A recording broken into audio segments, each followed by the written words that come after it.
নতুন ক্লাসে তোমাদের সকলকে স্বাগত জানাই। তোমরা অনেকেই আমার কাছে রিকোয়েস্ট করেছিলে যে বোর্ডে পড়ানোর জন্য। বোর্ডে আমি প্রথম দিকে পড়িয়েছিলাম, মাঝখানে একটু ফোনেই তোমাদের পড়াচ্ছিলাম। যাই হোক, আবার বোর্ডেই ফিরে এলাম, তোমরা চেয়েছিলে বলে। আচ্ছা, আজকে তোমাদের আমি ক্লাস নেব অধিকরণ কারক ও সপ্তমী বিভক্তি।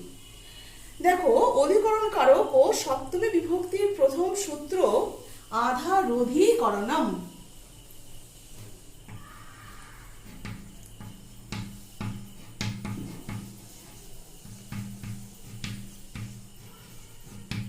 আধারোধীকরণম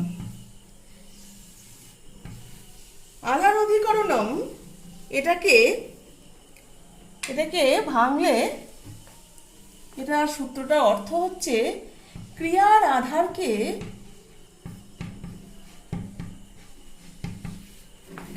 আধারকে অধিকরণ বলে।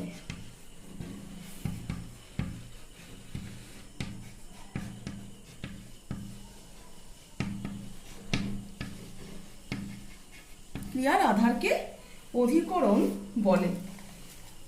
তাহলে ক্রিয়ার আধারকে অধিকরণ বলে, আধার কাকে বলে? এটা আমাদের প্রশ্ন জাগতে পারে। আধার কাকে বলে? আধার মানে হচ্ছে কোনো বস্তু যে জায়গা দখল করে থাকে তাকেই আধার বলে। যেমন আমরা বলতে পারি কন্টেনার, কোনো একটা জিনিস, কোনো বস্তু বা কোনো জিনিস যদি আমরা যে জায়গায় রাখি সেই জায়গাটাকে বলা হয় আধার। এই আধার যখন বোঝাবে, ক্রিয়ার আধার যখন বোঝাবে, তখন সেখানে অধিকরণ কারক হবে। আর এই অধিকরণে সপ্তমী বিভক্তি হবে।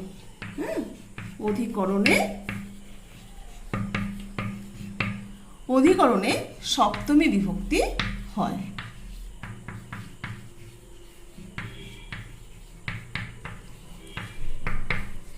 উদাহরণ দেখো, উদাহরণ হচ্ছে ব্যাঘ্র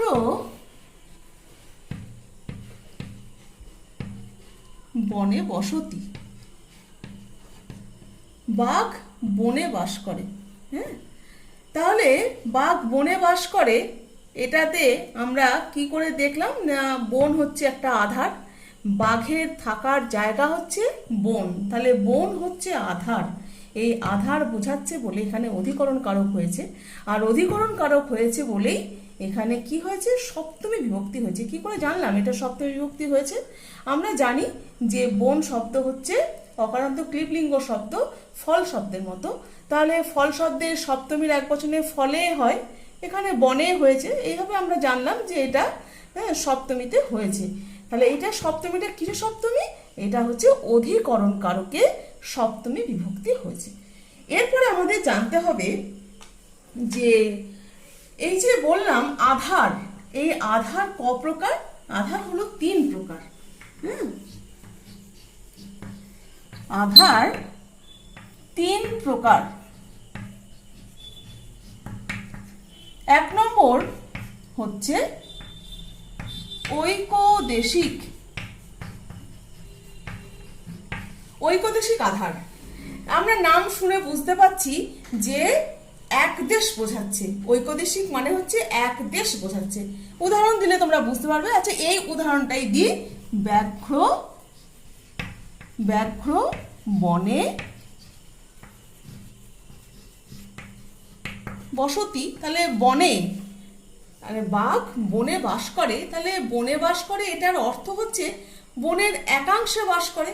সমগ্র বন জুড়ে বাঘ বাস করে না, বনের একটি অংশে বাঘ বাস করে বলে যেহেতু একাংশ বোঝাচ্ছে, তাই এটা হলো ঐকদেশিক আধারের উদাহরণ। বুঝতে পেরেছো?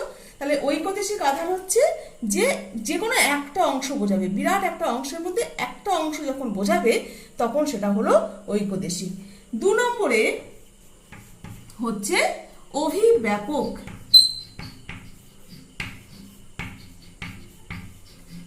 অভিব্যাপক আধারের উদাহরণ হচ্ছে তিলেষু তৈলম অস্তি। তিলেষু তৈলম অস্তি। তিলেষু তৈলম অস্তি, তিলে তেল থাকে বা তিলে তেল আছে।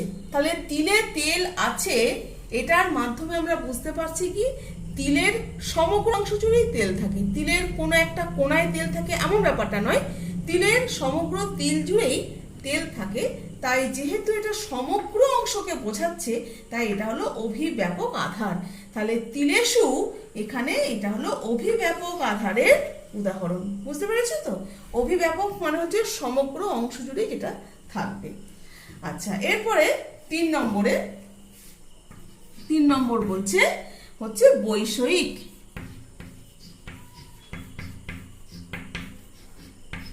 বৈষয়িক আধারের উদাহরণ হচ্ছে বিদ্যায়াম অনুরাগ। বিদ্যায়াম অনুরাগ।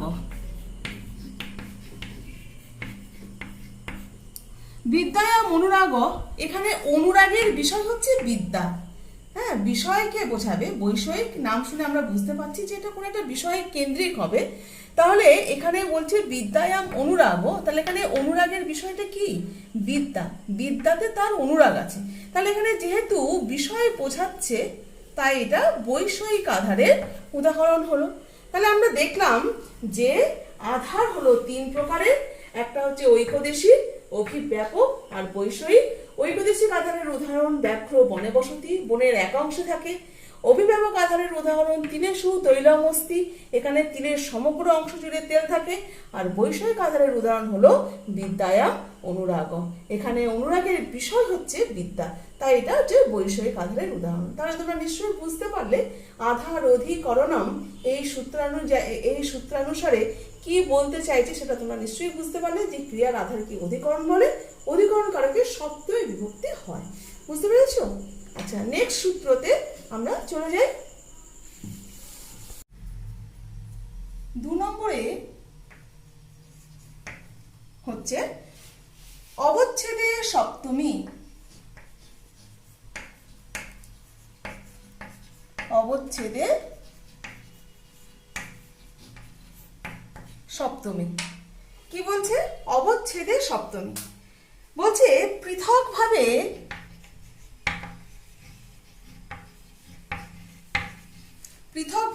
শরীরের কোনো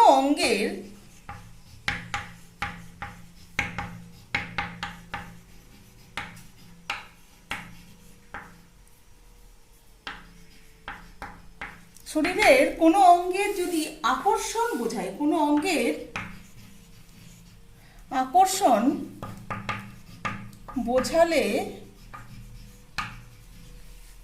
তাকে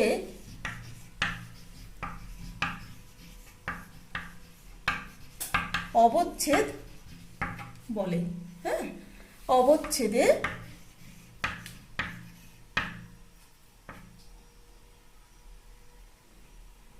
আচ্ছা, এখানে একটুখানি মুছি। হ্যাঁ, অবচ্ছেদ বলে যে অঙ্গের অবচ্ছেদ বোঝায়, যে অঙ্গের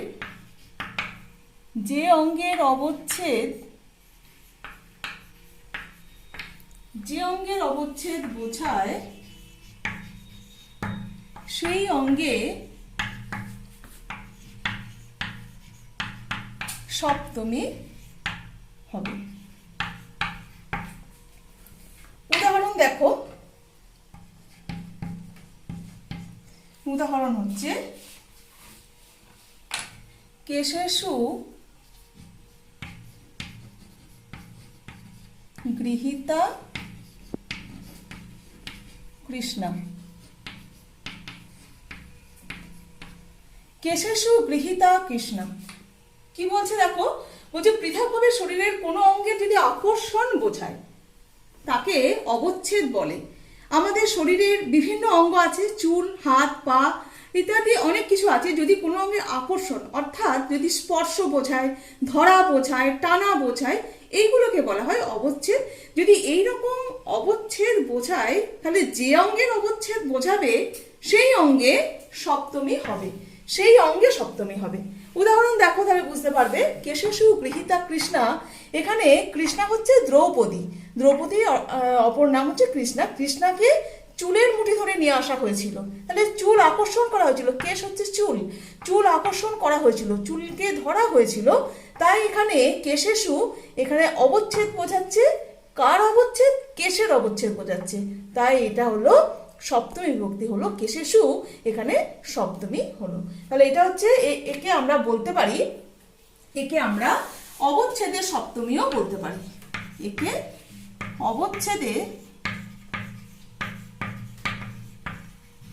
অবচ্ছেদে সপ্তমীও বলতে পারি।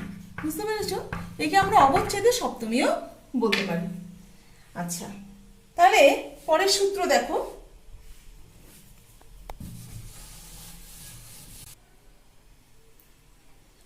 3 নম্বরে দেখো, 3 নম্বর সূত্রতে বলছে যস্য চ ভাবেন ভাব লক্ষণম, যস্য চ ভাবেন ভাব লক্ষণম, যস্য চ ভাবেন ভাব লক্ষণম। কি বলছে? বলছে যে ক্রিয়ার কাল দ্বারা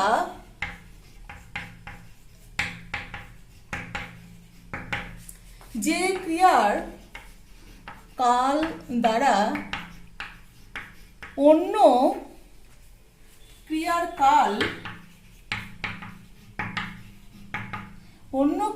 কাল সূচিত হয়,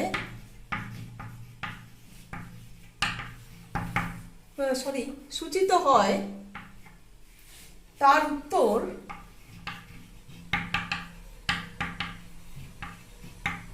সপ্তমী,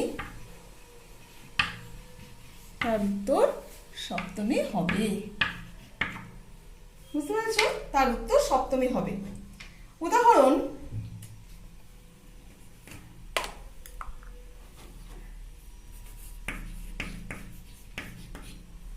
উদাহরণ হচ্ছে সূর্যে উদিতে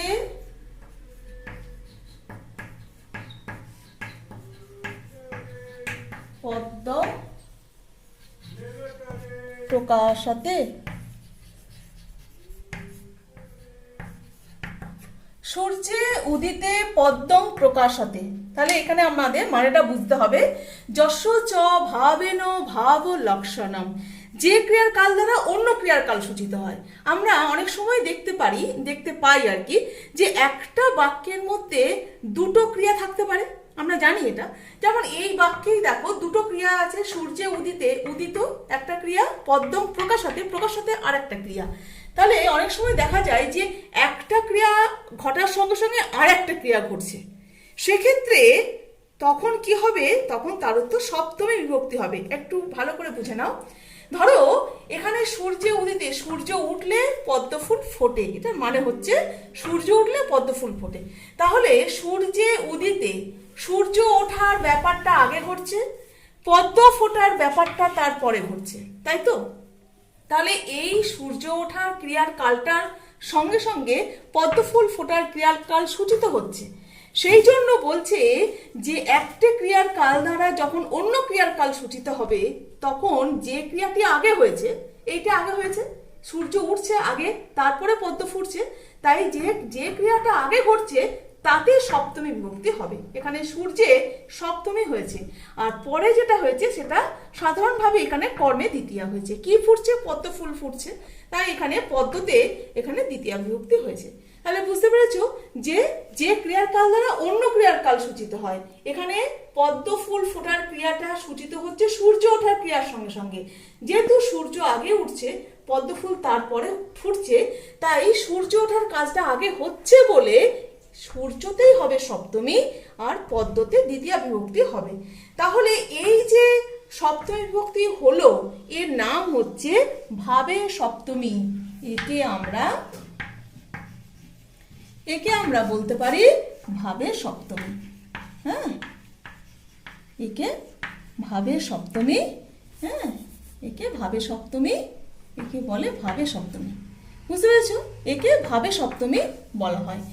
তাহলে ভাবে সপ্তমী যদি এটা দেয় উদাহরণে, তাহলে তোমরা ভাবে সপ্তমী লিখলেই হবে, আর ক্রিয়ার কাল এইভাবে লেখার দরকার নেই, শুধু ভাবে সপ্তমী লিখলেই এর উত্তরটা হয়ে গেল। বুঝতে পেরেছো? আচ্ছা, এরপরে পরের সূত্র দেখো।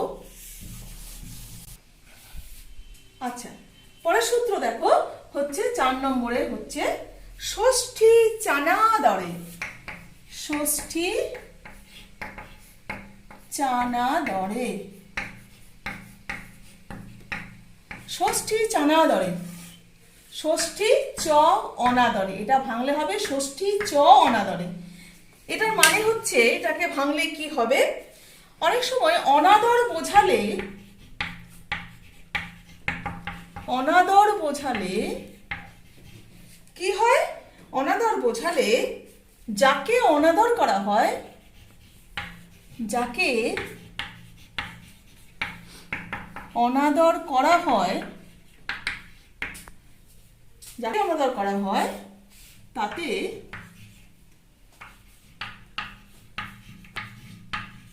ষষ্ঠী ও সপ্তমী হবে। বুঝতে পেরেছো? অনাদর বোঝালে যাকে অনাদর, অনাদর বোঝালে যাকে অনাদর করা হয় তাতে ষষ্ঠী ও সপ্তমী হয়।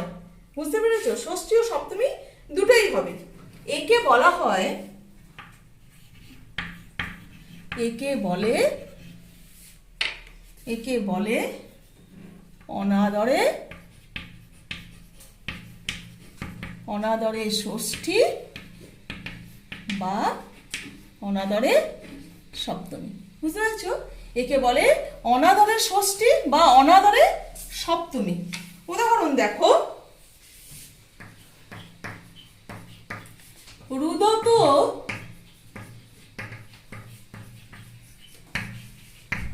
পুত্রস্য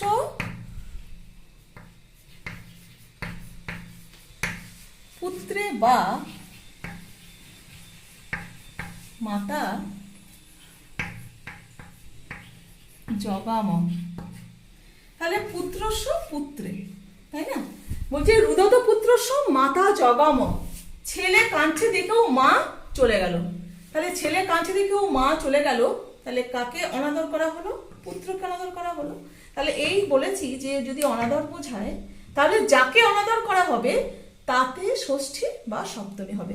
এখানে এটা হচ্ছে ষষ্ঠী, এটা হলো পুত্রস্য ষষ্ঠী, আর পুত্রে এখানে হয়েছে সপ্তমী। একে কি বলে? যদি এটা দেয় রুদত পুত্রস্য মাতা জগাম যদি দেয় তাহলে লিখতে হবে অনাদরে ষষ্ঠী, আর যদি দেয় রুদত পুত্রে মাতা জগাম তাহলে লিখতে হবে অনাদরে সপ্তমী। বুঝতে পেরেছো? একে অনাদরে ষষ্ঠী বা সপ্তমী বলে। আচ্ছা, আজকে ক্লাসটা এই পর্যন্তই থাক। নেক্সট ক্লাসে তোমাদের বাকি সূত্রগুলো নিয়ে আবার আমরা পড়াশোনা করব। ঠিক আছে? আজকে এই পর্যন্তই। সব ভালো থেকো, আর যেগুলো পড়ালাম সেগুলো কিন্তু অবশ্যই তোমরা প্র্যাকটিস করো। কেমন?